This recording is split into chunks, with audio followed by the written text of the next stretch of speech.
40 days, and Nineveh shall be overthrown. So the people of Nineveh believed God and proclaimed a fast and put on sackcloth, from the greatest of them even to the least of them.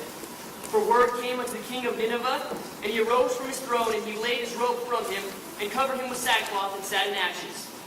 And he caused it to be proclaimed and published through Nineveh by the decree of the king and his nobles, saying, Let neither man nor beast, herd nor flock taste anything. Let them not feed nor drink water, but let man and beast be covered with sackcloth, and cry mightily unto God. Yea, let them turn every one from his evil way, and from the violence that is in their hands. There's a common phrase I think we often use, and that's, I just can't wait. You fill in the blank, whether it's finishing finals, I just can't wait to finish finals. Or whether it's, I just can't wait for this summer.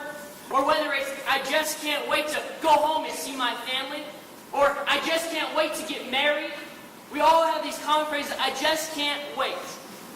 But I wonder as Christians if we would say this, I just can't wait for revival. That's good. I just can't wait for God to work in my life.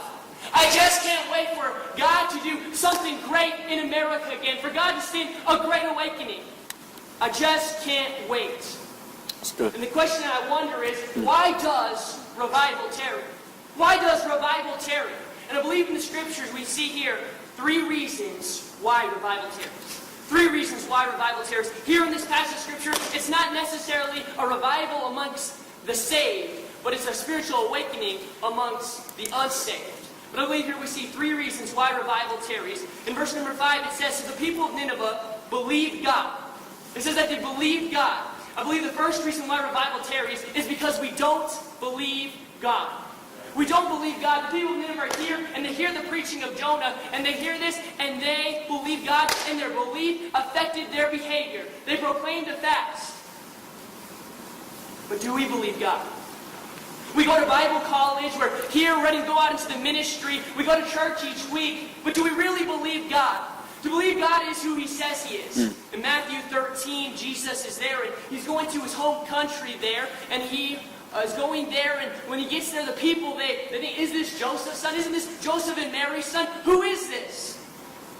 And because of their unbelief, Jesus was limited from doing mighty works there. I wonder if, because of our unbelief in God, if we are hindering revival. Do you really believe God? Do you believe that God is who He says He is? That God is mighty? That God is the one that created the world? Do you believe what's written in this book? That if we don't go and share the gospel of Jesus Christ with others, that people won't get saved? Do you believe that there is a real hell and a real heaven? Do you believe God can send revival? Do you believe God? Revival tarries because we don't believe God. Secondly, revival tarries because we're not desperate. We're not desperate.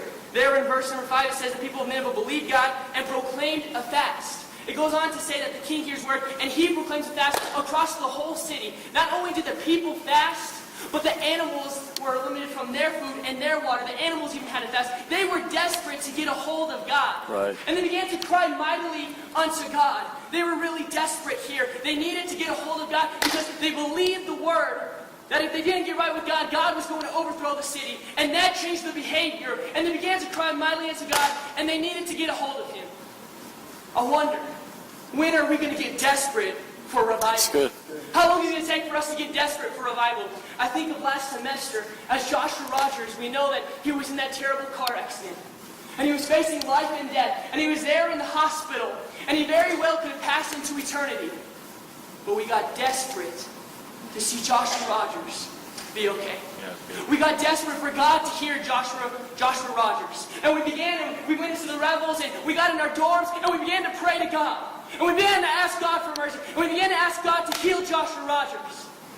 We got desperate for God to work in his life. But my friend, America is in that condition today. We are living in a world that is sin-filled, and God is just, and God is holy, and one day He's going to bring His judgment. We're living in a country that is going to be destroyed if we do not see revival, we do not turn back to God. But when are we going to get desperate? That's good. When are we going to get desperate? Where are the Christians that are going to go before their bedside and cry to God mightily and say, Lord, please send revival in my life. Lord, please revive our nation. Lord, please please send revival to West Coast Baptist College.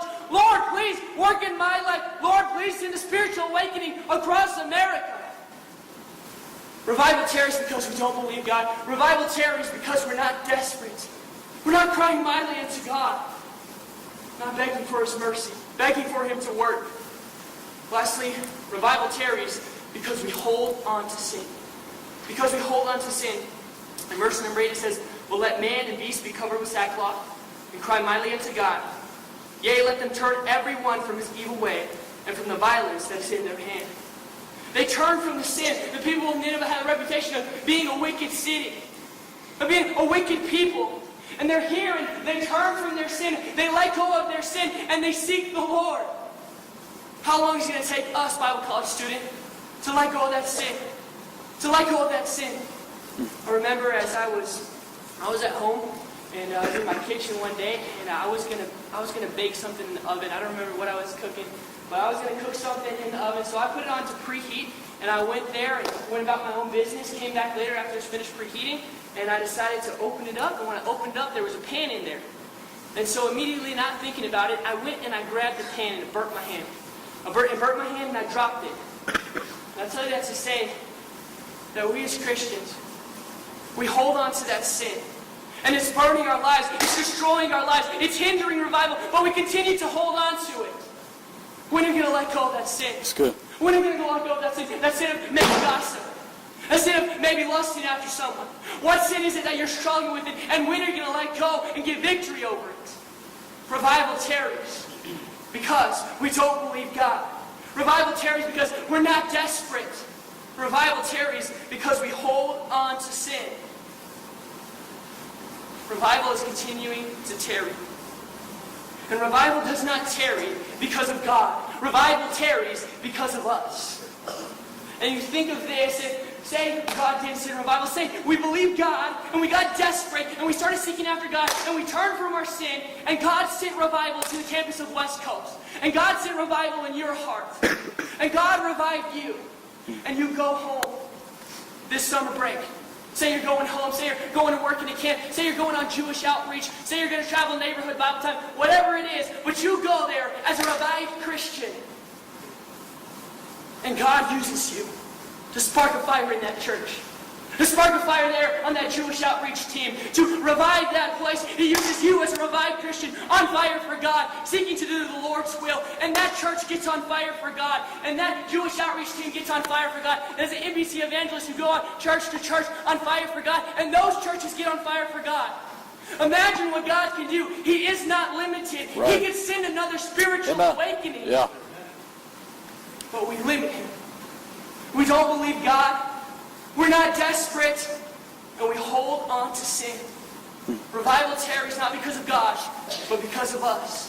I don't know about you, but I just can't wait